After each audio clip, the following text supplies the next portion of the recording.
إن الحمد لله نحمده ونستعينه ونستغفره ونعوذ بالله تعالى من شرور أنفسنا وسيئات أعمالنا. من يهده الله فلا مضل له ومن يضلل فلا هادي له، وأشهد أن لا إله إلا الله وحده لا شريك له جل عن الشبيه والمثيل والكفء والنظير، وأشهد أن محمدًا عبده ورسوله وصفيه وخليله وخيرته من خلقه وأمينه على وحيه، أرسله ربه رحمة للعالمين وحجة على العباد أجمعين، فهدى الله تعالى به من الضلالة وبصر به من الجهالة وكثر به بعد القلة وأغنى به بعد العيلة ولم به بعد الشتات وأمن به بعد الخوف، فصلوات الله وسلامه عليه وعلى آله الطيبين وأصحابه الغر الميامين، ما ذكره الذاكرون الأبرار وما تعاقب الليل والنهار. ونسأل الله تعالى أن يجعلنا جميعا من صالحي أمته،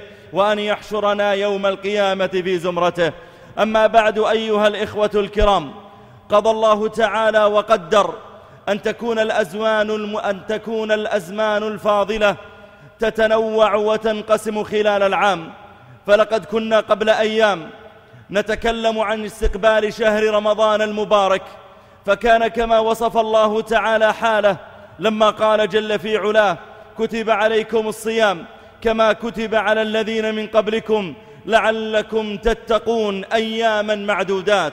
فكانت هي أيام معدودات مرت علينا بأنوارها وبصلاتها وصيامها وقيامها، مرت بصدقاتها وتلاوتها.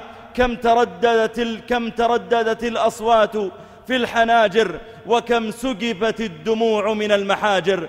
في تلك الليالي الفاضلات تقبل الله تعالى من تقبل من عباده ورد من رد، ونسأل الله تعالى أن نكون فيها من المقبولين، وأن نكون من عتقاء النار أجمعين. أيها الإخوة الكرام، ولئن انتهى عنا شهر رمضان المبارك بما فيه من فضائل، فإننا نترقب خلال هذه الأيام مكملا من مكملات الشهر الكريم، وهو ما ذكره النبي عليه الصلاة والسلام لما قال: من صام رمضان إيمانا واحتسابا غفر له ما تقدم من ذنبه. ثم قال عليه الصلاة والسلام: من صام رمضان ثم أتبعه ب6 من شوال كان كصيام الدهر. فيشرع للمسلم أن يبادر دائما إلى الفضيلة، فإذا مدح النبي عليه الصلاة والسلام